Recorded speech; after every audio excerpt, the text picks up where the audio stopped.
The phases of the learning cycle reflect the nature of science by being a constant process of revision. Students build mental schema and then adjust them as new information is introduced, just like scientists revise theories after experimentation. There can be disequilibrium when we learn something that doesn't fit what we knew before, but as scientists, we can't just throw that data out.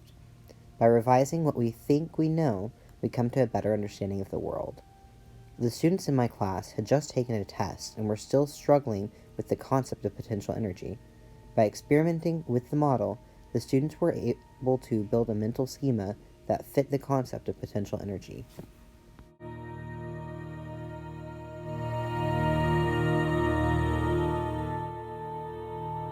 The purpose of school is to develop students' minds and prepare them to become adults.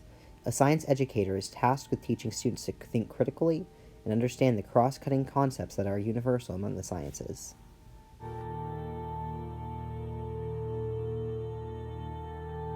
However, just as important is the school's obligation to instill a passion for learning, to encourage every student to leave the class more curious about the world. Each phase of the instructional sequence should work to serve this purpose.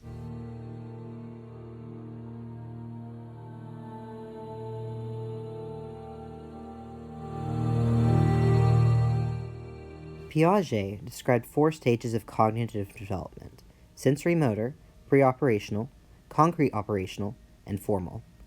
There are a series of different tasks possible at each stage of development, and they roughly track with ages. This glass has more juice, or do you think that they have the same amount? That one has more. This one has more, and why do you think that this one has more? Because it's taller. Students shouldn't be given material that they are not at the developmental level to understand. An elementary schooler is more limited in the abstract thought that they can perform than a high schooler is, and they should be given materials appropriate to what they can handle. Without this background, students won't be able to build the appropriate mental schema and progress through the learning cycle. As 8th graders, the students I worked with all seemed to have a good grasp of abstract thought. They were probably all at the formal operation stage of cognitive development. They were able to understand the physical laws of conservation.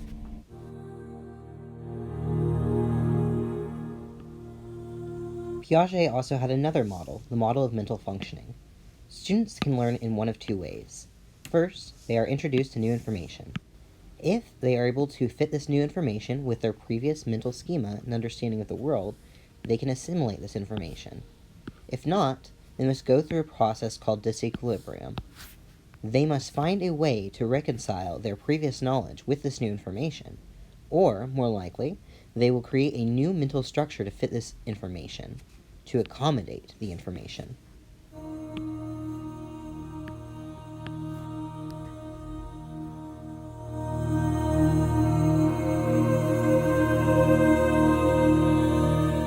The standard I chose to use for my lesson focused on models.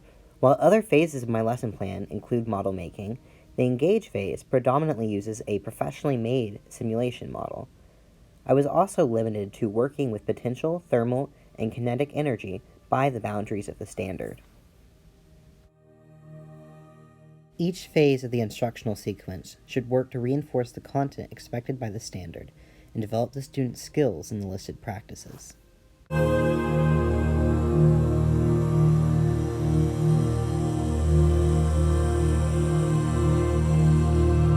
The experience of teaching this lesson helped me to develop my skills. I went through my own process of disequilibrium over the semester as I tried to reconcile these new teaching strategies to the ways I'd been taught science. My previous teaching experience had only been limited to Boy Scout badges, so it was a totally new experience to teach an actual class of middle schoolers.